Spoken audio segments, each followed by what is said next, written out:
I go ahead and get started with the video just to keep us on track time-wise? Sure. Okay.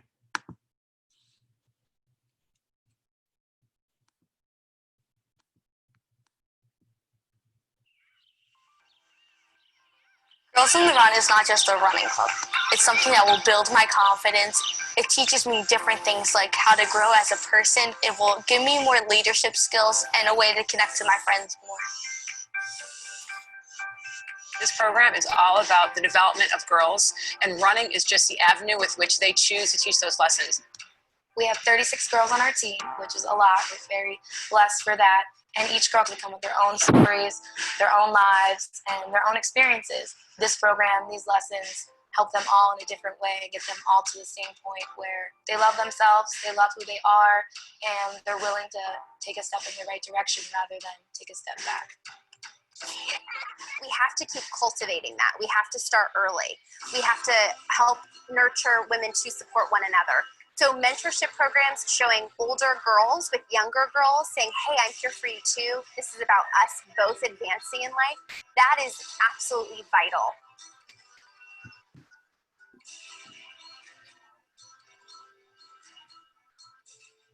It makes me feel really special and great because they take their time out of their day to come and help us to run at the end of our school day. That really means a lot, and I'm sure it means a lot to the other girls that participated, because if I can make a goal to run a 5K, then I can make a goal to set my future. You don't have to be perfect in physical activity. It's important to help kids find activities they enjoy, and then it's not about how good you are at it, but just having fun. We know that kids exposed to more physical activity and physical education, they actually perform just as well, if not better, in terms of academic performance.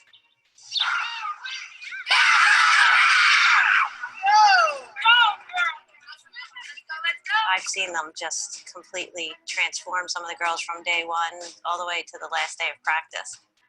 I was 30-something when I did my first 5K, and I remember feeling like I could do anything. Imagine that in an 8-year-old. Their confidence is through the roof. It's great to see how well they grow.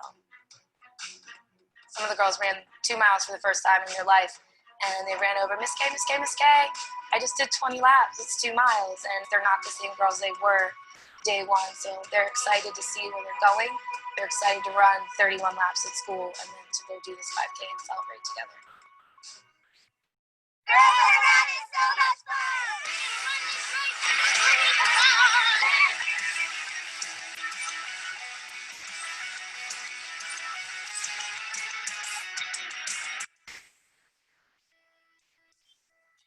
This program impacts these girls' lives. I've never experienced anything like it. I've never seen anything else like it.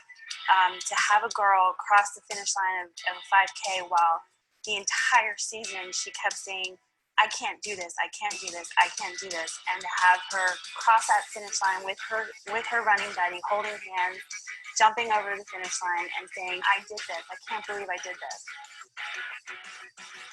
We just made marks all throughout the race. We said, we're going to go here, we're going to walk. And once we got to the end, and once she saw her dad's hat, her mom step out, she just became overwhelmed with emotion.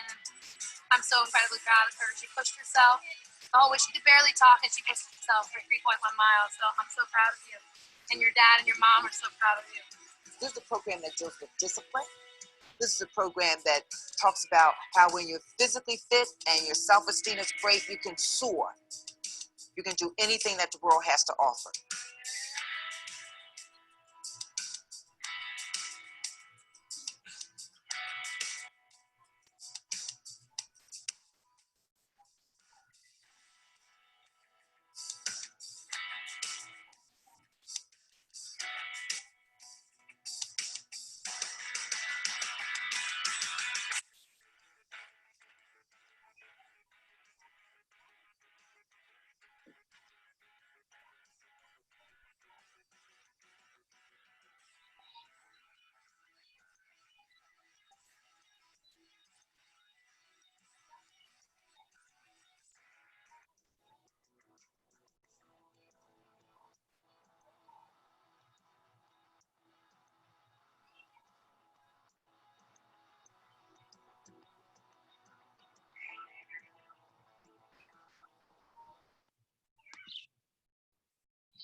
So hi, Amy, I'm Colleen. You're our only attendee right now, which is totally fine, but I'll go ahead and introduce myself. My name's Colleen Howard. I'm the Executive Director for Girls on the Run in Philadelphia, and I will let my coworker introduce herself.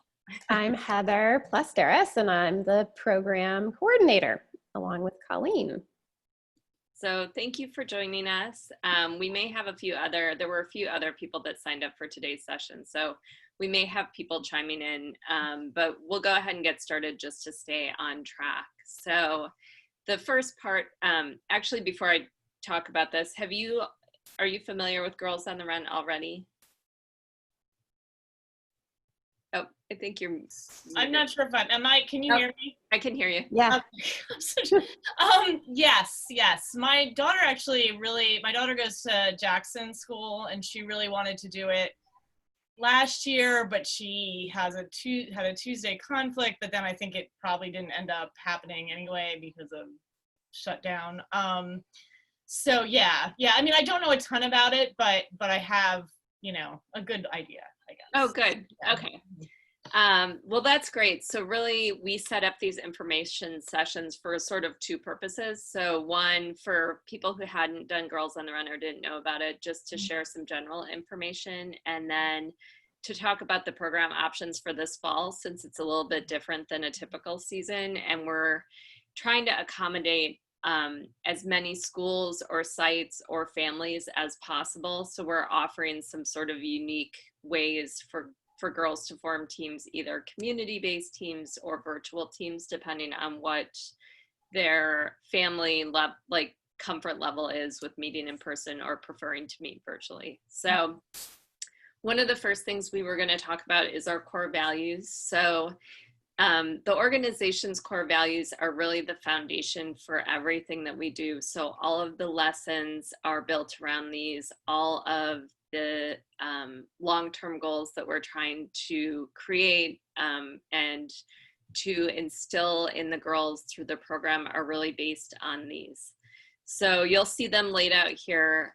Recognize our power and responsibility to be intentional in our decision-making, embracing our differences and finding strength in our connectedness, expressing joy, optimism, and gratitude through our words, thoughts, and actions, leading with an open heart and positive intent, nurturing our physical, spiritual, and emotional health, and standing up for ourselves and others. So as the coaches facilitate the lessons with the girls, they are really focused on, all of the lessons are sort of centered and focused around these, and then imparting them through the life skills that the girls are building in the program.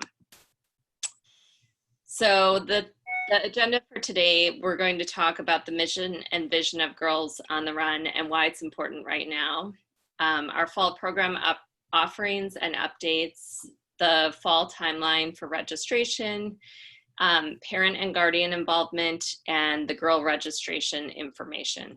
So obviously, feel free to unmute yourself and just ask us questions since we have a smaller group. We don't need to use the chat function, but anytime you want to chime in, just go ahead. So our mission is to inspire girls to be joyful, healthy, and confident using a fun, experience-based curriculum which creatively integrates running. So really what the lessons are all about is experiential learning. So every lesson has a different theme. So there's a lesson about positive self-talk, a lesson about standing up for yourself, and the girls spend probably about half of the practice talking and half of the practice either running or with the virtual format, doing some form of physical activity that they can do in the space that they're in their home. So that's going to be one of the modifications we'll talk about a little bit later, but really running or physical activity is just the platform for imparting the life skills.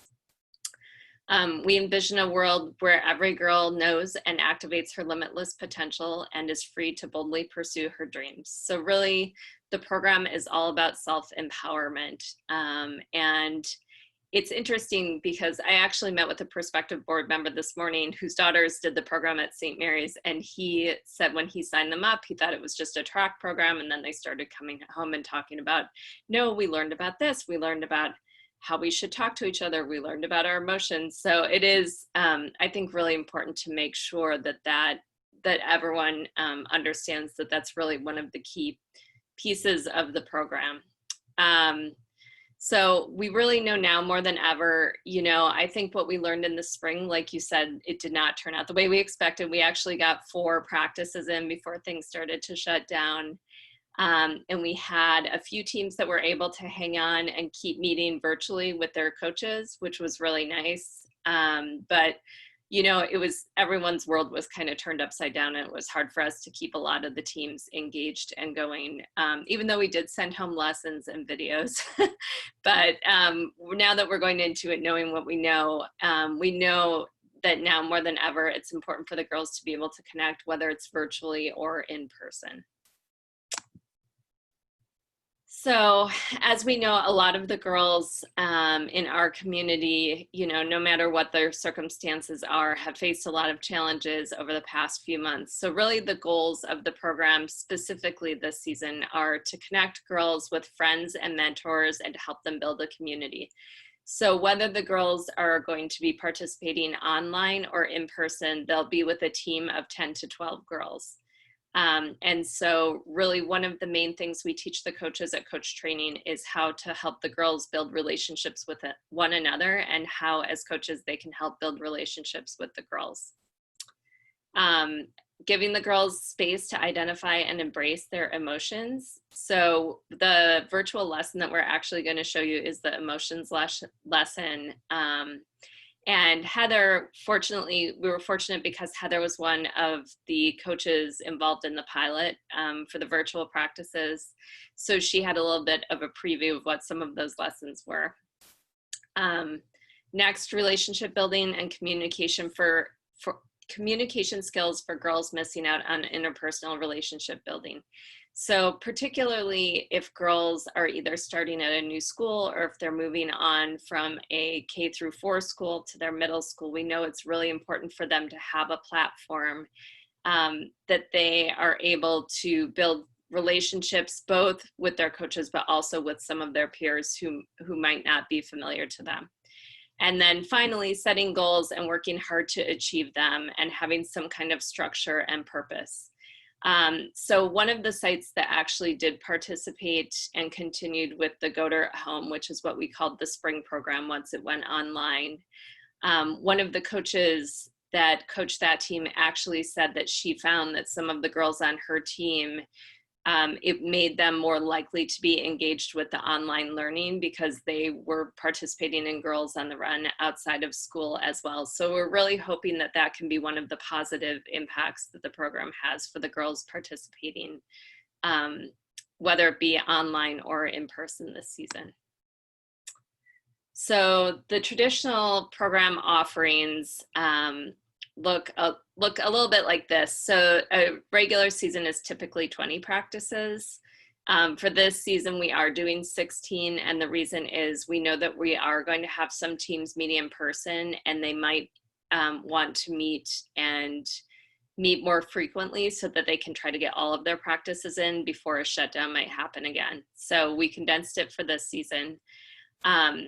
And the Girls on the Run program is the 3rd through 5th grade program. Heart and Soul is 6th through 8th. So since your daughter is at Andrew Jackson, I'm guessing she's in the 3rd through 5th category, correct? So in the Girls on the Run program, the girls learn specific skills and strategies such as how to manage their emotions, help others, and make intentional decisions and resolve conflict. So the first 1/3 of the curriculum is about self-awareness. So the girls will talk about things like positive self-talk and understanding their emotions. And then the second third of the lessons are about building relationships and building healthy relationships. So girls talk about how to choose their friends, how to stand up for others. And then the third 1/3 of the lessons is teaching the girls how they can take their skills and make their community a better place. So typically there are 3 lessons that are sort of part of the team picking and facilitating a community impact project. it's a little bit modified for the virtual curriculum, but still it's part of the curriculum to teach the girls that they can take their skills and be a positive influence in their community. Also, typically the program ends with a 5K. You saw images of it in that first video. We are not able to convene for a citywide 5K. Usually it's done at the Navy Yard. So what we are offering is if teams are able to meet,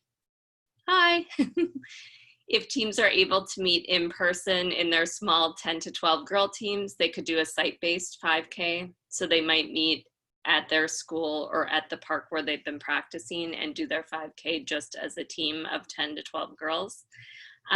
Otherwise, we are giving them a physical activity card, and they can either do, it's like a bingo card kind of that shows different physical activities they can do to celebrate the end of their season, or they can do a virtual 5K on their own with a family member. So that's one of the modifications for this season. So I'll turn it over to Heather to sort of go through what the virtual versus in-person program is going to look like for this season. All right. Thank you, Colleen. So in actuality, most of the teams in Philadelphia this fall are going to be virtual teams. I think there will be a couple more sort of neighborhood-based teams that do meet at a local park, but obviously any of the school affiliated teams are gonna, for the most part, be virtual, with the chance that maybe at the end of the season, they could do their 5K celebration together and potentially meet up at other times, possibly depending on the logistics, potentially to run together, do some activities like that. So just in sort of comparing what the virtual season versus in-person season might look like. They both contain 16 lessons. The virtual lesson itself is a little bit shorter. So the online time would be 45 minutes, and that's going to be, you know, all of the theme-based movement activities and fun games that the coaches lead the girls through, and they will start the actual workout portion together for about the last 5 minutes of that session. So although the online time for virtual lessons is only listed as 45 minutes, it is good to allot still about 75 to 90 minutes of your girls' time so that they can continue the workout once they've logged off the computer. And, you know, maybe other family members could hop in and join in the workout. And that's going to look different for each girl depending on their situation. You know, in a schoolyard, it's pretty clear, like, okay, this is a lap and we set goals each week and these are the number of laps I've done. At home, it can look completely different for each girl. So maybe their lap is, I ran 5 times around my kitchen, or I ran up and down my stairs 5 times, or I ran the perimeter of my house, or, you know, however it might look. And that's going to be part of the process of coaches helping girls think about how they can use that as they move through the season and increase their goals for themselves. So the in-person lessons are still going to be 75 to 90 minutes and include the workout portion. So the pricing is on a sliding scale depending on income bracket and household size, which we'll talk more a little bit later about that. And the high end is $175 and the low end is $10. So you'll see later there's a whole bunch of variations in between. As we mentioned, the 5K may either be virtual, potentially the girls could come together on site, and that's going to be held at the end of November and early December. Colleen mentioned the maximum team size is going to be 12, and that will necessitate, you know, there will always be 2 coaches for any practice, either in person or virtual. In either situation, we're going to be giving individual bags to each girl. So they will get a journal that contains all the activity pages that they're going to need, markers, pens, paper. That's really all that's needed for the virtual lessons. Any additional materials for the in-person lessons will also be sort of individually allotted. There are little fun things that we usually give the girls. Well, the coaches usually hand out to the girls at practices. So we will also include those in the bags. Ways for girls to kind of count their laps that they've done in the workout, different things like that. So all of those will be individualized for each girl. In-person teams, there won't be any shared materials, obviously following distancing requirements. And they'll need to wear their masks at least to and from practice. If the coaches are okay and everyone is sort of on the same page for the running portions, the girls could take their masks off as long as they're staying apart from each other. And then signing up, we'll talk a little bit about that later. The upside of the virtual options are that we are going to have some teams that are girls from all over the city. You know, whether their specific school isn't hosting a team this season, or, you know, they've been homeschooled, or whatever the situation may be, there's going to be an option for anyone from across the city to sign up for a virtual team, which is really neat. All right. Oh, and here's our sample virtual lesson. Awesome.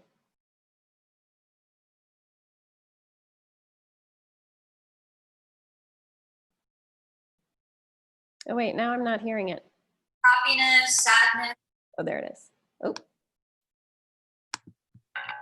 Hey there, how are you today? I'm good. Today I felt a lot of different emotions. Happiness, sadness, feeling calm, and much more. Those are a lot of emotions. On the count of three, let's all yell an emotion we felt today. 1, 2, 3, calm! All of these are okay to feel. Now let's play a game talking about our emotions. Sounds fun. How do we play? We're going to go on a scavenger hunt, finding different objects that represent different emotions.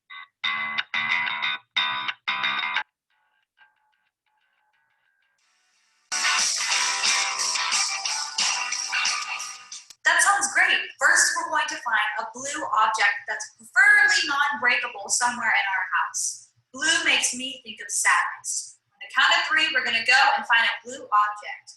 1, 2, 3.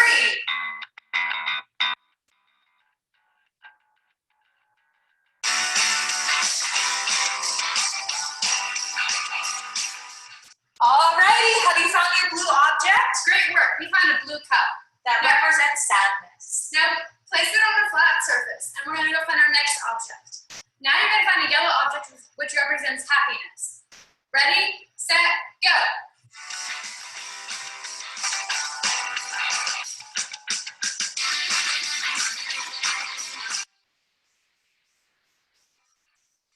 Alrighty, now that you've had your yellow object that represents happiness, what you're going to do is take your emotions or objects and you're going to stack it like a pyramid.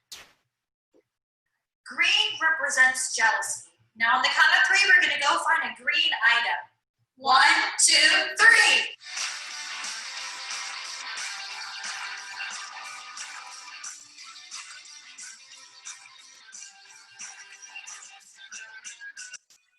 Alrighty, did you get your green item? We found this laundry detergent. Now place it in a pyramid. Just like that. Next up, we're going to find a red object which represents angry. Go find this object now. Ready, set, go.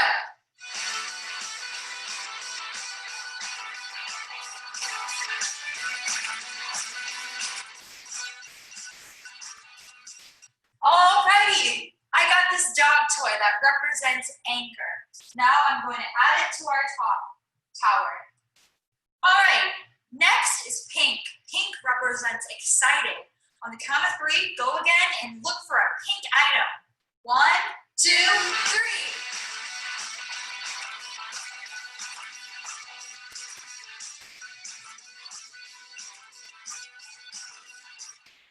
All right, did you grab your pink item? We found a pink hair brush that we're gonna add to our tower. All right, and now the last color we're gonna look for is purple, and purple represents calm. On the count of 3, we're gonna go find a purple object. 1, 2, 3.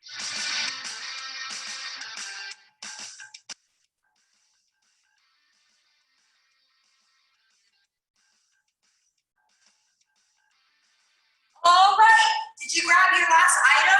Now we're going to take our calm item and we're going to stack it again with our tower.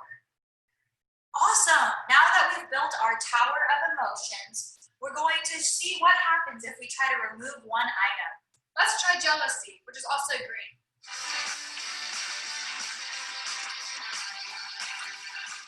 Ready? On the count of 3, pull from outside out of your tower. 1, 2, 3.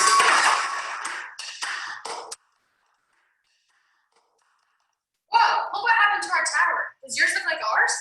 Compare with your teammates and your coaches and have a discussion about what this means, about what happens when you remove one emotion. All right, well, thanks for playing with us.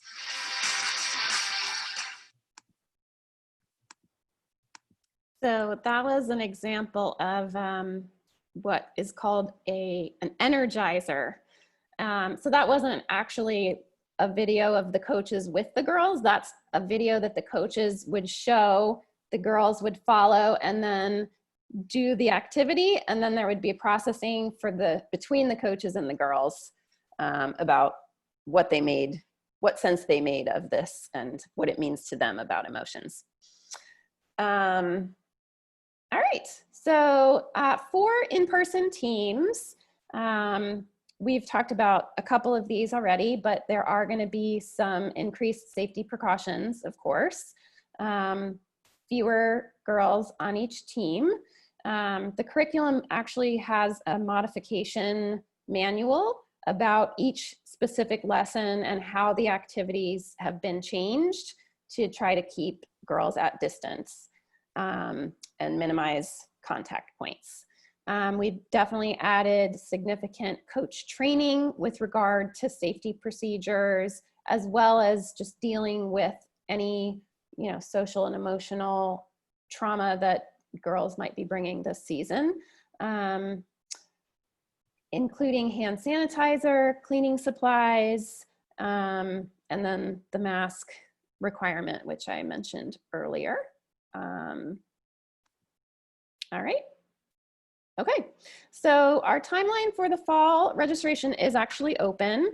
The season's actually beginning the week of September 14th, but I know that a lot of schools are pushing that back until the following week, which would be the 21st, and potentially even that last week in September. It's going to vary pretty widely, and that's just going to be a communication between the coaches and the families. We are locking in the rosters after the second practice, such that October 10th will be the last day to register. And then depending on the start date and how often the teams are practicing, the last day could be late October, it could be early November, it could be just before that 5K week begins. So there's going to be a lot of variation, but those are the general timeline high points. Okay, so this is an overview of the things that we are asking of families. Obviously, registering your girl and spreading the word and telling all her friends to register also. I mentioned that there are some neighborhoods where either just community volunteers or parents are interested in starting a team that just practices at a neighborhood park or something. So certainly email me if that's ever anything that comes up or is of interest. As far as the actual season overview, each week there'll be an email and there will be updates about what the content has been in that week, so parents can know what the girls are, engaging in, and if they haven't heard from the girls, then they'll hear from us about what the theme of that week has been, themes of that week.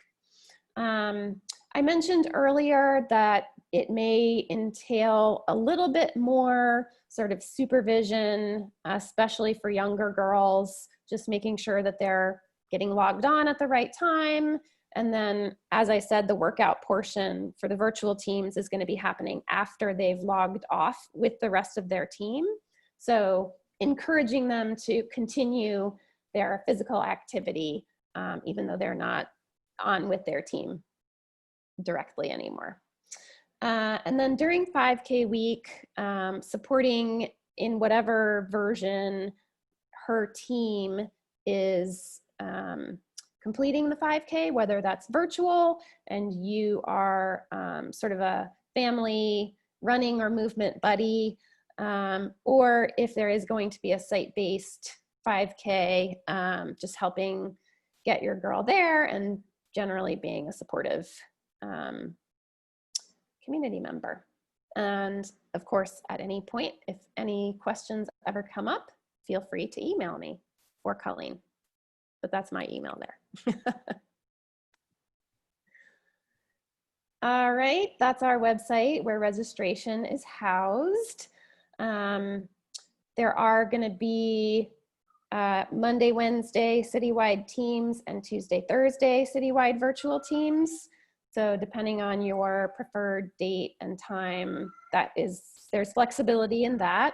And then, depending on how the roster builds, if it fills up earlier, there probably will be teams that start during that week of September 14th. And if people are kind of still coming on to the teams, then they will get pushed back a little bit. So there's going to be a little bit of sort of wait and see what the engagement is like before things officially kick off. Okay, so I referred to this earlier. This is the actual sliding scale. It's a little bit like, makes your eyes go like this. But on the left side, you can see the income brackets broken out. And then along the top is the number of people in the household. So if you find your correct household size and then go down to the correct income bracket, that will tell you the registration fee. We obviously are never going to turn anyone away. So if wherever you end up, if that seems daunting, please just let us know and we are happy to adjust accordingly. The registration form kind of walks you through all of that. So there's a question that says if you're requesting financial assistance, and if you say yes, then it will take you into selecting your income bracket and your household size, and then it will kind of make the calculations based on that chart that was on that last slide. Any questions about any of this? No? Okay. Sometimes it's like, I feel like there's all of these numbers and different things. We are going to email out both a recording of this session and the PowerPoint deck. And we'll have some hot links to a sample lesson and things like that, which hopefully will be helpful. And like Heather said, feel free to contact either of us. So just as a wrap up, the most important thing for us is the health and safety of the coaches and the girls and the families. So if we, for the teams that are going to be meeting in person, we are going to be really cognizant of what is going on and what the CDC and government recommendations are for meeting in person, and we're going to be following those. So in the registration process, when a family is registering, there is a note in there that says, I understand that should government restrictions require, our in-person programming will transition to a virtual platform.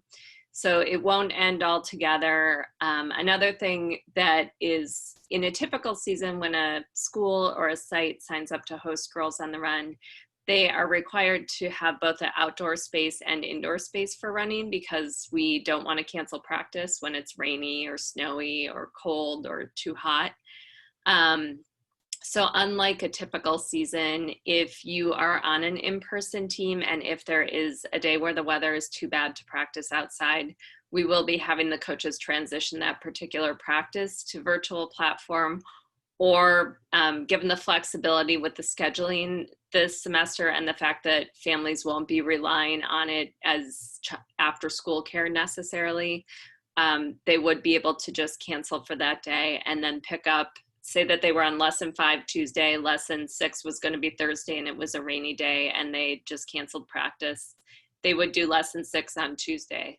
Normally we're really confined by the citywide 5K at the end. So all of the teams kind of have to get all of their practices in this finite amount of time.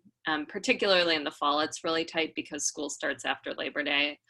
And we have to have our 5K the first weekend in December. So we do have more flexibility just to make sure that we're able to put the health and wellness concerns above everything else really this season. We'll also be transparent about our programming decisions. Like Heather said, it's going to be a lot of coach communication with the individual sites, since some will be in person, some will be virtual, and it will vary. But also as a council, we communicate very frequently with families and make sure that everyone knows what is going on. So if there is a statewide or a citywide shutdown of physical activities, you'll be hearing that not just from your coaches, but also from us. Also, we're open to feedback. You know, we're all sort of new to this, and it really helps a lot of our families, and feedback that both we receive and that our curriculum development people receive from families is very helpful in helping us make the program better, whether it's in person or virtual. So we really welcome your feedback throughout the season. We always send a post-season survey, but if there are things you think that we could do to improve the season as it's going on, that would be really helpful to know. And then finally, we are here for the families and girls. So like Heather said, any accommodations that need to be made, we know that people's finances are in a much different situation this season than they have been in past seasons, and that girls really need a lot more support, you know, not just from their families and from their teachers, but also from organizations like ours. So with that, it's time to ask questions if you have any. And also, this is just a list of the top takeaways. You know, the season is 8 weeks. It starts mid-September. The 5K week is officially between Thanksgiving and December 6th. And then there's the registration link. But